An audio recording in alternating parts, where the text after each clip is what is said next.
పూర్వకాలమందు నానా సమయములను నానా విధములుగాను ప్రవక్తల ద్వారా మన పితరులతో మాట్లాడిన దేవుడు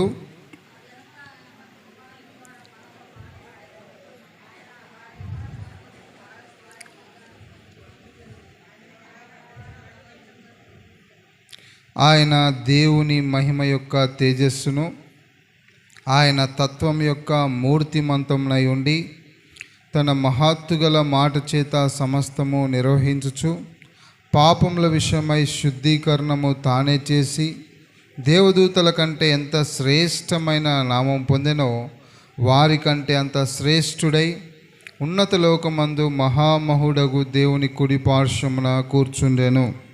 ప్రభు సాయం కొరకై ప్రార్థన చేసుకుందాం. ప్రేమ కలిగిన తండ్రి, చదవబడిన లేఖన భాగాలు దీవించండి. ఉదయకాల సమయంలో మా ప్రియ ప్రభుని ఆత్మతో సత్యంతో ఆరాధించుట కొరకై నన్ను మమ్మల్ని మీరు బలపరిచి సిద్ధపరచవలసిందిగా ప్రార్థిస్తుంటున్నాం. మా జీవితాల్లో మీరేమై ఉంటున్నారో, ఎలాంటి గొప్ప కార్యములు చేస్తూ వచ్చినారో గ్రహించిన వారమై హృదయపూర్వకంగా ఆత్మతో సత్యంతో నిన్ను ఆరాధించినట్లుగా మమ్మల్ని సిద్ధపరచమని ప్రార్థిస్తుంటున్నాం.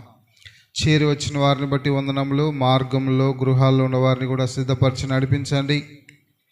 మా గమనము క్రీస్తు యేసు వారిపైనే ఉన్నట్లుగా సహాయం చేయండి.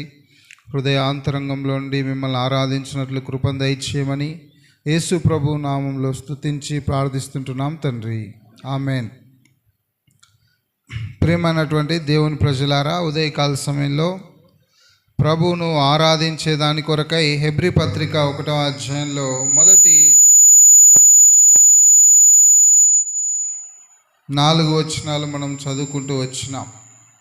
ఈ యొక్క శుభ సమయంలో యేసుక్రీస్తు ప్రభువారు ఈ భూమి మీదకి వచ్చిన కారణాన్ని బట్టి మనమందరము స్తుతించబద్ధులమై ఉంటున్నాం, ఆరాధన చెల్లించబద్ధులమై ఉంటున్నాం. ఎందుకంటే దేవుడు చేసినటువంటి గొప్ప కార్యాన్ని బట్టి దేవుని ప్రజలు ఆయన్ను ఆరాధిస్తూ వచ్చినారు. మనందరికీ పరిచయమే కదా. మత్తయి సువార్త 2వ అధ్యాయం 10వ వచనంలో వారు ఆ నక్షత్రంను చూచి అత్యానంద భరితులై ఇంటిలోనికి వచ్చి తల్లి అయిన మరియను ఆ శిశువును చూచి సాగిలపడి ఆయనను పూజించి తమ పెట్టెలు విప్పి బంగారమును సాంబ్రాణిని బోలమును కానుకలుగా ఆయనకు సమర్పించిరి. యేసుక్రీస్తు ప్రభువారు ఈ భూమి మీదకి వచ్చినప్పుడు దాదాపు జ్ఞానులు 2 సంవత్సర కాలము ప్రయాణం చేసి వచ్చారని చెప్తారు. వచ్చి ఏం చేశారంటే ఆ శిశువును చూచి సాగిలపడి ఆయనను పూజించినారు. They worshipped him. ఆయన్ను ఆరాధిస్తూ వచ్చినారు. ఆ శిశువును చూచి వారు ఆరాధిస్తూ వచ్చినారు. ఉదయకాల సమయంలో దేవుడు ఈ లోకానికి వచ్చిన కారణాన్ని బట్టి మనం చేయవలసిన ప్రాథమికమైన పని ఏంటంటే సాగిలపడడం, ఆయన ఆరాధించటం, ఆయన గణపరచటం. మిగతా విషయాలని తర్వాత, మొదటిగా ఆయన చేయవలసిన పని ఏంటంటే ఆరాధించటం. ఆయనను చూచి సాగిలపడి ఆయన పూజిస్తూ వచ్చినారు. అంతేకాదు, మనకు తెలుసు లూకాసు వార్త 2వ అధ్యాయంలో గొల్లలు కూడా ఏం చేసినారు ఆయన చూసిన తర్వాత. చూడండి, లూకాసు వార్త 2వ అధ్యాయం. లూకాసు వార్త ఒక్క నిమిషం అండి. లూకాసు వార్త 2వ అధ్యాయము 20వ వచనం. అంతటా ఆ గొర్రెల కాపర్లు తమతో చెప్పబడినట్లుగా తాము విన్న వాటిని కన్న వాటిని గూర్చి దేవునిని మహిమపరచుచు స్తోత్రము చేయుచు తిరిగి వెళ్ళిరి. గొర్రెల కాపర్లు కూడా చేసింది ఏంటంటే వారు విన్నదాన్ని బట్టి కన్న వాటిని బట్టి దేవునిని మహింపరుస్తూ స్తోత్రం చేస్తూ వచ్చినారు. దేవుణ్ణి చూసిన తర్వాత, యేసు ప్రభువారు చూసిన తర్వాత తిరిగి వెళ్ళేటప్పుడు వారు చేసిన పని ఏంటంటే ఆయన్ను ఆరాధిస్తూ వచ్చినారు. దేవునికి మహిమ చెల్లిస్తూ వచ్చినారు. దేవుణ్ణి స్తుతిస్తూ వచ్చినారు. అంతేకాదు, మరియ కూడా ఏం చేసింది చూడండి. ఇదే లూకాసు వార్త 1వ అధ్యాయం 46వ వచనంలో, అప్పుడు మరియ ఇట్లా, నేను నా ప్రాణము ప్రభువును గణపరచుచున్నది. చాలండి. మరియ ఏమంటూ వచ్చింది? నా ప్రాణము ప్రభువును గణపరచుచున్నది. ఉదయకాల సమయంలో మనం చేయవలసిన పని ఏంటంటే ప్రభువుని గణపరచాలి, ఆయనకు మహిమ చెల్లించాలి, ఆయన స్తుతించాలి, ఆయన ఆరాధించాలి. అనేక సార్లు దీనికి బదులుగా మనం వేరే వేరే వాటిలో నిమగ్నమై ఉంటాం. ప్రభువుని స్తుతించేదానికి బదులు, ప్రభువుకి కృతజ్ఞత చెల్లించేదానికి బదులు, ప్రభువును ఆరాధించేదానికి బదులు మనము ఈ యొక్క పండుగగా అనేక విషయాల్లో మునిగిపోయి అసలు ప్రభువుకి సమయం ఇవ్వడమే మనము మర్చిపోతాం. ప్రభువుకి ప్రాముఖ్యతనివ్వం. కానీ ప్రాథమికంగా యేసు ప్రభువారు భూమి మీదకి వచ్చినప్పుడు వీరేం చేసినారంటే ఆయన్ను ఆరాధిస్తూ వచ్చినారు, గణపరుస్తూ వచ్చినారు, ప్రభువును స్తుతిస్తూ వచ్చినారు. తర్వాత మనం చదువుకుంటూ వచ్చినాం కదా, హెబ్రీ పత్రికలో యేసు క్రీస్తు ప్రభువారిని గురించి హెబ్రీ గ్రంథకర్త ఇచ్చిన వివరణ ఏంటంటే, యేసు ప్రభువారి యొక్క విషయం గురించి ఇక్కడ రాస్తూ వస్తున్నాడు. యేసు ప్రభువారు ఎవరు అనే విషయాన్ని ఇక్కడ ప్రస్తావిస్తూ వచ్చినాడు. పూర్వకాలమందు నానా విధములుగా నానా ప్రవక్తల ద్వారా మన పితరులతో దేవుడు మాట్లాడుతూ వచ్చినాడు. పాత నిబంధనలో మనం చూస్తాం, నానా ప్రవక్తలను పంపిస్తూ వచ్చినాడు. నానా సమయంలో వేరు వేరు విధానంలో ఆయన మాట్లాడుతూ వచ్చినాడు. అయితే ఈ దినముల అంతమందు కుమారుని ద్వారా మనతో మాట్లాడాడు. ఆయన తన కుమారుని పంపించి ఆయన ద్వారా మనతో మాట్లాడుతూ వచ్చినాడు. ఆయన ద్వారా మనల్ని దర్శిస్తూ వచ్చినాడు. అదే గలతీ పత్రికలు రాయబడింది, కాలము సంపూర్ణమైనప్పుడు దేవుడు తన కుమారుని పంపెను. కాలము సంపూర్ణమైనప్పుడు దేవుడు తన కుమారుని పంపించినాడు. ఆయన స్త్రీ యందు పుట్టి మనము ధర్మశాస్త్రం నుండి విడిపించబడాలని, ఆయన ధర్మశాస్త్రమునకు లోబడిన వాడని గలతీ పత్రిక 4వ అధ్యాయం 4-5 వచనాలు మనం చూస్తాం. అయితే కాలము పరిపూర్ణమైనప్పుడు దేవుడు తన కుమారుని పంపెను. ఆయన స్త్రీ యందు పుట్టి మనము దత్తపుత్రులం కావాలని ధర్మశాస్త్రమునకు లోబడిన వారిని విమోచించుటకై ధర్మశాస్త్రమునకు లోబడిన వాడాయను. కాలము సంపూర్ణమైనప్పుడు లేదంటే పరిపూర్ణమైనప్పుడు దేవుడు తన కుమారుని లోకానికి పంపించినాడు. అయితే ఇక్కడ హెబ్రీ పత్రికలో మనం గమనిస్తే ఈ కుమారుని యొక్క లక్షణాలు ఏంటో ఇక్కడ రాయబడ్డాయి. మనం చూద్దాం. చూడండి, హెబ్రీ పత్రిక 1వ అధ్యాయానికి వస్తే 2వ వచనంలో, ఆయన కుమారుని సమస్తమునకు వారసునిగా నియమించెను. మొట్టమొదటిగా ఈ కుమారుడు ఎవరంటే సమస్తానికి వారసుడు, సమస్త సృష్టికి వారసుడిన ఈ కుమారుడు ఎవరంటే సమస్తానికి అధినేత అని చెప్పవచ్చు, వారసుడు, సమస్తం పైన అధికారం కలిగిన వాడు, సమస్తం పైన ఏలుబడి కలిగిన వాడు ఈయన ఈ కుమారుడు.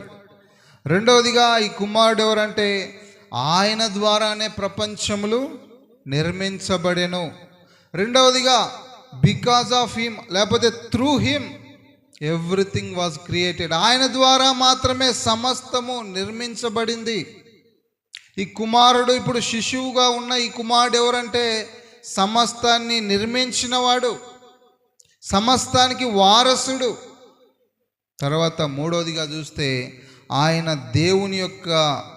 దేవుని మహిమ యొక్క తేజస్సును ఆయన తత్వం యొక్క మూర్తిమంతంనై ఉండి. మూడవదిగా ఈయన ఎవరంటే దేవుని యొక్క స్వరూపం కలిగిన వాడు, image and character of God. దేవుని యొక్క స్వరూపము, దేవుని యొక్క గుణగణాలు కలిగిన వాడిన యేసు ప్రభువారు దేవుని మహిమ యొక్క తేజస్సు కలిగిన వాడు, ఆయన తత్వం యొక్క మూర్తిమంతం కలిగిన వాడు. అందుకే ఫిలిప్పీ పత్రికలు రాయబడింది కదా, ఆయన దేవుని స్వరూపం కలిగిన వాడై ఉన్నప్పటికీ దేవునితో సమానంగా ఉండుట విడిచిపెట్టకూడని భాగ్యమని ఎంచుకొనలేదు. ఫిలిప్పీ 2:6 మాట చూస్తాం. దేవుని స్వరూపం కలిగిన వాడు, ఇమేజ్ ఆఫ్ గాడ్, దేవుని స్వరూపాన్ని కలిగిన వాడు, ఆయన దేవునితో సమానంగా ఉండేవాడు. యేసు ప్రభువారు దేవునితో సమానుడు, దేవుని స్వరూపం కలిగిన వాడు. యేసు ప్రభువారు ఒక సందర్భంలో అంటాడు, నన్ను చూచినవాడు తండ్రిని చూచినట్లే అన్నాడు. యేసు ప్రభువారు సాక్షాత్తు దేవుడే. తర్వాత మనం చూస్తాం హెబ్రీ పత్రికలో చూడండి, ఆయన తన మహత్తుగల మాట చేత సమస్తాన్ని నిర్వహించుచు, తన మహత్తుగల మాట చేత సమస్తాన్ని నిర్వహించేవాడు. ఆయన మాట చేత ప్రపంచంలో సమస్తాన్ని నిర్వహించేవాడు. By the power of his word, ఆయన మాట యొక్క శక్తిని బట్టి సమస్తాన్ని నిర్వహించే దేవుడు. మాట చాలా ఆయన చెప్పడానికి, మాట ద్వారా సమస్తాన్ని నిర్వహించేవాడు. ఆయన ఏం చేయాల్సిన పనులు, యేసు ప్రభువారు ఏం చేసేవాడు? మహత్తు గల మాట, శక్తి గల మాట చేత సమస్తాన్ని భూమి మీద నిర్వహించేవాడు. యేసు ప్రభువారి యొక్క స్వరూపం, స్వభావం ఇది. ఆయన మాట యొక్క శక్తి అది. భూమి మీద ఉన్నప్పుడు కూడా ఆయన మాట ద్వారా ఎన్నో ఆశ్చర్య కార్యాలు చేస్తూ వచ్చినాడు, మనకు తెలుసు. భూమి మీద ఉన్నప్పుడే కాదు, ఆయన భూమి మీదకి రాకముందు మహత్తు గల మాట చేత నిర్వహించేవాడు. ఆయన ఏం పని చేయాల్సిన పనిలే, మాట ద్వారా నిర్వహిస్తాడు. మాట చెప్తే సమస్తము నిర్వహించబడుతుంది, జరుగుతుంది. ఇలాంటి శక్తి కలిగిన దేవుడు ఆయన. అయితే ఇలాంటి దేవుడు ఏ విధంగా మన కొరకు మారినాడో అనే విషయాన్ని మనం జ్ఞాపకం చేసుకుని ఉదయకాల సమయంలో ప్రభుని ఆరాధించాలి. ఇలాంటి గొప్ప దేవుడు, సమస్తానికి వారసుడు. అంతేకాదు ఆయన ద్వారా సమస్తం నిర్మించబడింది. అంతేకాదు దేవుని స్వరూపం కలిగిన వాడు, దేవుని గుణలక్షణాలు కలిగిన వాడు. అంతేకాదు మాట ద్వారా సమస్తాన్ని నిర్వహించే ఆయన ఇప్పుడు ఏం చేసినాడంటే, పాపముల విషయంలో శుద్ధీకరణము తానే చేసి, హీ హిమ్సెల్ఫ్ డిడ్ ఇట్, ఆయనే చేశాడు, ఇంకెవరిని పంపించలే. ఎవరు చేశారు? పాపముల విషయంలో శుద్ధీకరణం ఆయనే, తానే చేశాడు. ఎవరి దేవుడని ముందు రాశాడు, ఈయన ఇలాంటి లక్షణాలు కలిగిన దేవుడు పాపముల విషయంలో శుద్ధీకరణం చేయడానికి ఆయనే ఒక మెట్టు దిగి వచ్చినాడు, తానే చేసినాడు. ఆయన ఎలాంటి స్థితిలోనికి వచ్చినాడో మనం చూస్తాం. చూడండి, ఒక 3-4 తలంపులు జ్ఞాపకం చేసుకొని ప్రభువుని ఆరాధిస్తాం. గలతీ పత్రిక 3వ అధ్యాయం 13వ వచనం, 13-14 కలిసి ఉన్నాయి. ఆయన ఏ విధంగా మారినాడు అంటే, ఆత్మను గూర్చిన వాగ్దానం విశ్వాసం వల్ల మనకు లభించినట్లు అబ్రహాం పొందిన ఆశీర్వచనం క్రీస్తు యేసు ద్వారా అన్నజనుల కలుగుటకై క్రీస్తు మన కోసము శాపమై ధర్మశాస్త్రం యొక్క శాపం నుండి విమోచించెను. ఇందును గూర్చి మ్రాను మీద వేలాడిన ప్రతి వాడును శాపగ్రస్తుడు అని రాయబడి ఉన్నది. ఇలాంటి దేవుడు క్రీస్తు మన కొరకు శాపమైనాడు.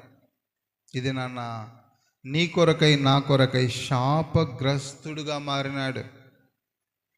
ఆ శాపమును భరించిన వాడుగా ఉన్నాడు. అందుని బట్టి ఆరాధించాలి. క్రీస్తు మన కోసము శాపమై శాపగ్రాహిగా మారిన వాడుగా కనబడ్డాడు. ఎవరైనా అంటే సమస్తానికి వారసుడు, మహత్తుగల మాట చేత నిర్వహించేవాడు, సమస్తాన్ని పరిపాలించేవాడు, దేవుని స్వరూపం కలిగిన వాడు, దేవుని యొక్క మహిమ యొక్క తేజస్సు కలిగిన వాడు. ఇది నీ కొరకై నా కొరకై శాపగ్రస్తుడిగా మారినాడు. ఈ కారణాన్ని బట్టి ప్రభుని మనము హృదయపూర్వకంగా ఆరాధించబద్దులమై ఉన్నాం. క్రీస్తు మన కొరకు శాపమై మనలను ధర్మశాస్త్రం యొక్క శాపం నుండి విమోచించను. నీ కొరకై నా కొరకై శాపగ్రాహిగా మారిన ప్రభుని హృదయపూర్వకంగా ఆరాధించాలి. రెండవదిగా చూడండి, హెబ్రీ పత్రిక 2వ అధ్యాయం 14వ వచనంలో చూస్తాం. చూడండి, హెబ్రీ పత్రిక.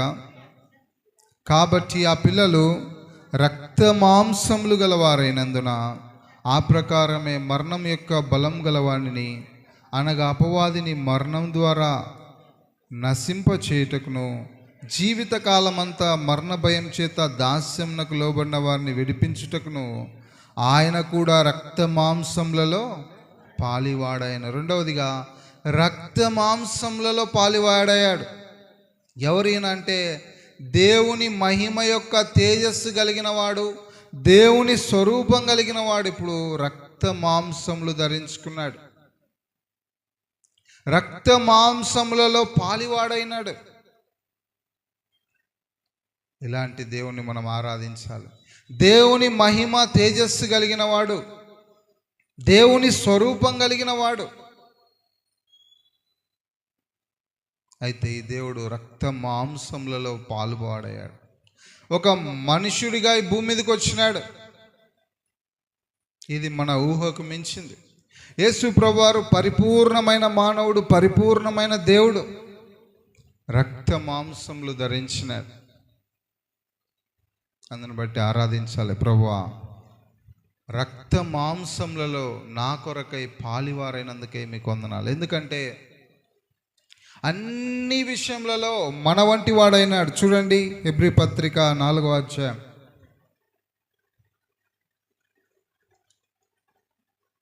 15వ వచనం. మన ప్రధాన యాజకుడు మన బలహీనతల యందు మనతో సహానుభవం లేనివాడు కాడు, కానీ సమస్త విషయములలో మన వలనే శోధింపబడినను, ఆయన పాపం లేనివాడిగా ఉండెను. సమస్త విషయములలో మన వలె శోధించబడ్డాడు. మన ప్రధాన యాజకుడు మన బలహీనతల యందు సహానుభవం లేనివాడు కాదు. అంటే నీవు నేను ఎలాంటి అనుభూతుల గుండా, ఎక్స్పీరియన్స్ గుండా వెళ్తున్నామో ఆ ఎక్స్పీరియన్స్ అన్నీ ఆయన ఎరుగు నిమిత్తము రక్త మాంసములలో పాలివాడైనాడు. మన శ్రమలలో సహానుభవం కలిగిన వాడు. నిజంగా మన ప్లేస్ ఆయన తీసుకున్నాడు. కొన్నిసార్లు అంటూ ఉంటాం కదా, మన శ్రమల గురించి వేరే వాళ్ళు మాట్లాడినప్పుడు నా స్థానంలో ఉంటే నీకు తెలుస్తుంది అంటాం. కానీ యేసు ప్రభువారు నా స్థానాన్ని తీసుకొని ఆ శ్రమల గుండా అన్ని విషయములలో మన వలనే శోధించబడెను. ఇన్ ఎవ్రీ ఆస్పెక్ట్, అన్ని విషయాల్లో మన వలనే జీవించినాడు. దేవుని స్వరూపం కలిగిన వాడు, ఆయన తత్వం యొక్క మూర్తిమంతం కలిగిన వాడు, దేవుని స్వరూపం కలిగిన వాడు. అయితే మన వలనే మారినాడు. అందుని బట్టి ఆయన్ను ఆరాధించాలి.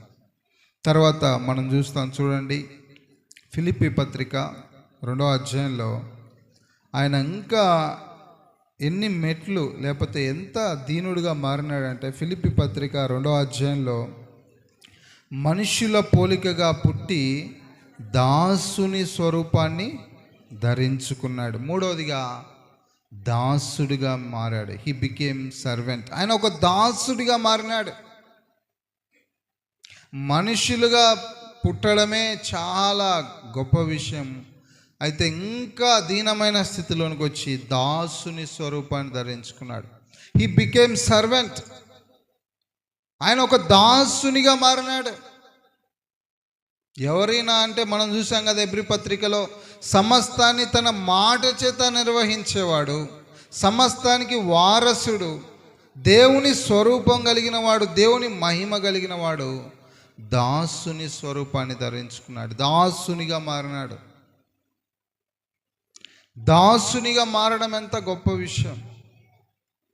అందుకే యోహాను సువార్త 13వ అధ్యాయంలో శిష్యుల పాదములు కడిగినాడు. మనం చూస్తాం, ఒక టవల్ తీసుకొని నడుముకు కట్టుకొని ఆయన వారి పాదములు కడుగుతూ వచ్చినాడు.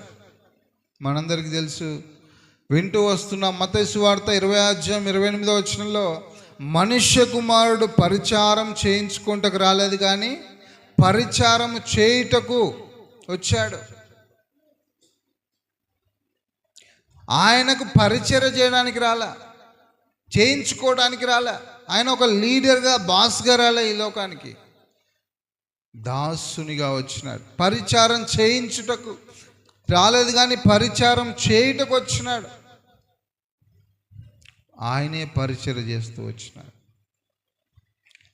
యేసుక్రీస్తు ప్రభువారు బోధకుడు, యజమానుడైన నేను ఈ విధంగా చేశాను కాబట్టి మీరు కూడా చేయబద్దులై అన్నారని యోహాను సువార్త 13వ అధ్యాయంలో అన్నాడు. దాసుని స్వరూపాన్ని ధరించుకున్నాడు. అంతేకాదు, 4వదిగా తన్ను తానే రిక్తునిగా చేసుకున్నాడు. హీ ఎంప్టీడ్ హిమ్సెల్ఫ్, తన్ను తానే రిక్తునిగా ఖాళీగా చేసుకున్నాడు. అంటే తనకున్నదంతా విడిచిపెట్టినాడు, ఖాళీగా చేసుకున్నాడు, రిక్తుడిగా చేసుకున్నాడు. ఈ భూమి మీద ఉన్న ధనవంతులు పేదలకి ఆస్తి పంచుతూ ఉంటారు. వాళ్ళు వెళ్ళి ఒక గుడిసెలు నివసించి ఉన్న ఆస్తి అంత ఇస్తారా చెప్పండి? వాళ్ళకున్న దాంట్లో కొంత భాగాన్ని షేర్ ఇస్తారు, కొంత భాగాన్ని మాత్రమే దానం చేస్తారు, కొంత వాటా మాత్రమే దానం చేస్తారు. కానీ ఈయన తన్ను తాను రిక్తునిగా చేసుకున్నాడు, ఖాళీగా చేసుకున్నాడు, తన్ను తాను రిక్తునిగా చేసుకుంటూ వచ్చినాడు. ఎంత రిక్తుడిగా చేసుకున్నాడంటే, ఆయన భూమి మీద జన్మించడానికి ఒక స్థలం లేకపోయింది, సత్రంలో ఆయనకు స్థలం లేకపోయాను, సత్రంలో ఆయనకు స్థలము లేకపోయినని దేవుని వాక్యంలో రాయబడుతూ వచ్చింది. ఎవరైనా అంటే సమస్తాన్ని నిర్వహించేవాడు, సమస్తానికి వారసుడు అని చూసాం కదా. ఈ వారసునికే స్థలం లేదు. ఎంతగా దీనుడిగా తగ్గించుకున్నాడో, రిక్తుడిగా చేసుకున్నాడో చూడండి. సమస్తానికి వారసునికి సత్రంలో స్థలం లేదు. పశువుల పాకలు ఆయన పుట్టినాడు. చూడండి, మనలో ఇక్కడ కూర్చున్న వాళ్ళు ఎవరైనా ఒక్కలమైన పశువుల పాకలు పుట్టామా చెప్పండి? ఆయన ఎంత దీనుడిగా చేసుకున్నాడు. హీ ఎంప్టీడ్ హిమ్సెల్ఫ్, తన్ను తాను రిక్తునిగా చేసుకున్నాడు. అంతగా తగ్గించుకున్నాడు. అందుని బట్టి ఆయన ఆరాధించాలి, ఆయన స్తుతించాలి. యేసుక్రీస్తు ప్రభువారు కూడా అన్నాడు కదా, మనుష్య కుమారుడికి తలవాల్చుకుంటకైనా స్థలం లేదు, నక్కలకు బొరియలు ఆకాశ పక్షులకు నివాసములు ఉన్నాయి, మనుష్య కుమారుడు తల వాల్చుకుంటకు కూడా స్థలం లేదు. అంత దీనుడుగా ఆయన మారుతూ వచ్చినాడు. ఎవరైనా అంటే సమస్తానికి వారసుడు. కారణం ఏంటంటే నీ కొరకై, నా కొరకై, అందరికీ అందుబాటులో ఉండేదాని కొరకై, అందరినీ రక్షించుట కొరకై ఆయన అంత దీనుడిగా మారినాడు. 2 కొరింథీ 8:9 మనందరికీ తెలుసు కదా. ఆయన చూడండి, 2 కొరింథీ 8:9 చదవండి.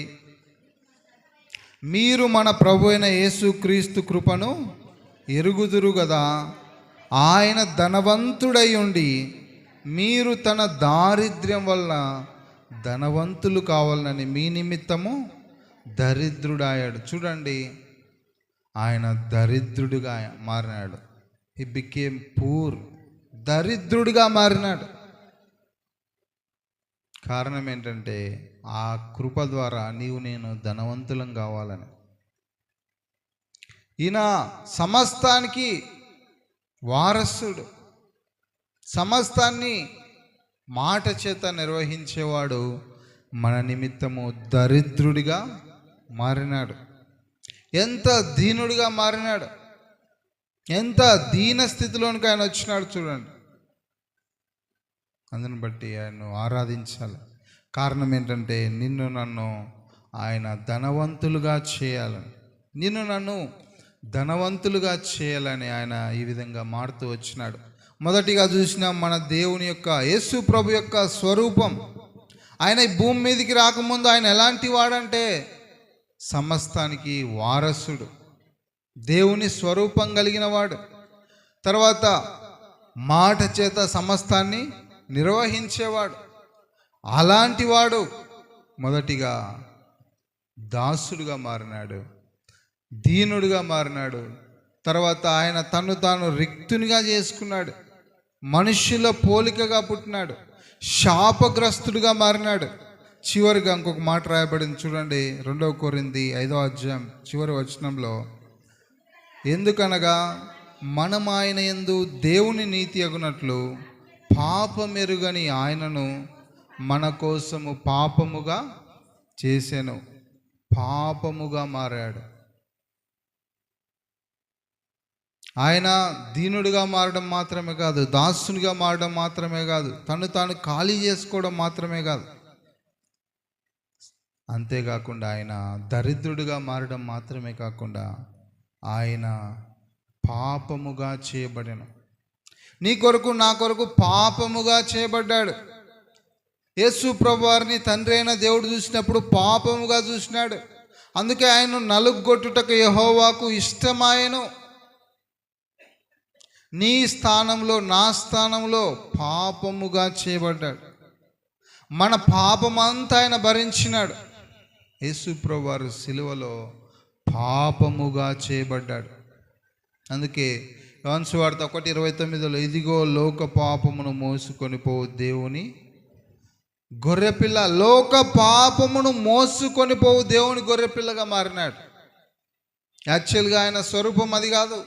యూదా గోత్రపు సింహం. ప్రకటన గ్రంథంలో చూస్తే లైన్ ఆఫ్ జూడా, యూదా గోత్రపు సింహం, దావీదు వేరు చిగురు. ఇది నా పాపముగా చేయబడ్డాడు. గొర్రెపిల్లగా మారినాడు. బొచ్చు కత్తరించు వాని ఎదుట గొర్రెపిల్ల మౌనంగా ఉన్నట్లుగా, దీనుడిగా మౌనంగా ఉన్నాడు. కారణం ఏంటంటే నీవు నేను ఆయన యందు దేవుని నీతి అగునట్లుగా ఆయన మన కొరకై పాపముగా చేయబడ్డాడు.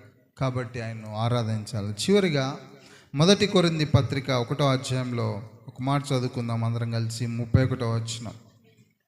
1 కొరింథీ 1:31 అతిశయించువాడు ప్రభువునందే అతిశయింపవలనని వ్రాయబడినది నెరవేరినట్లు దేవుని మూలముగా ఆయన మనకు జ్ఞానము, నీతి, పరిశుద్ధతయు, విమోచనము.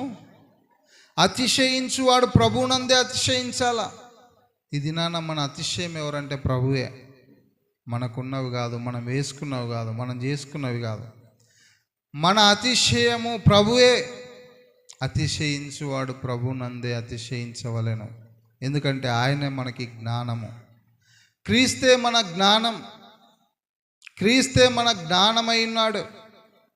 మనకి జ్ఞానం ఇచ్చినాడు. 1 యోహానులో 5వ అధ్యాయంలో రాయబడింది, దేవుని కుమారుడు వచ్చి మనకు వివేకం ఇచ్చినాడు. మనము సత్యవంతుణ్ణి ఎరగవలనని దేవుని కుమారుడు వచ్చి మనకి వివేకం ఇచ్చినాడని చివరి 2-3 వచనాల్లో రాయబడింది 1 యోహాను 5వ అధ్యాయంలో. ఆయనే మనకు జ్ఞానం ఇచ్చినాడు, సత్యవంతుణ్ణి ఎరుగునట్లు చేశాడు. ఇది క్రీస్తే మన జ్ఞానం. Christ is our wisdom. అందుని బట్టి ఆరాధించాలి. రెండవదిగా ఆయనే మన నీతి. క్రీస్తే మన నీతి. నీతి అను పైబట్ట మనకిచ్చినాడు. మనల్ని నీతిమంతులుగా చేసినాడు.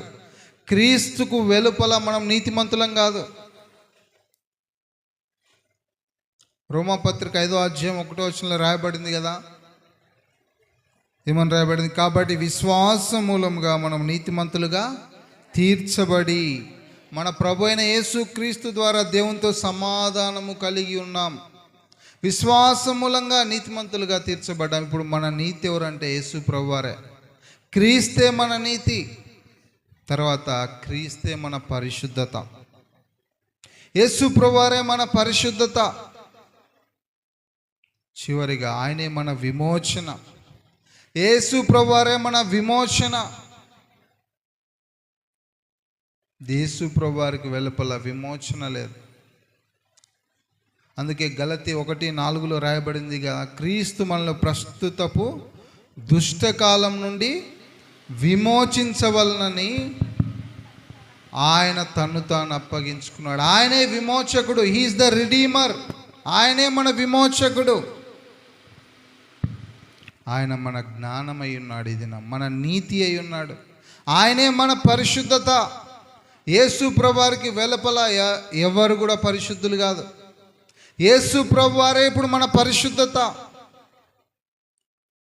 యేసు ప్రభువారే మన విమోచనం.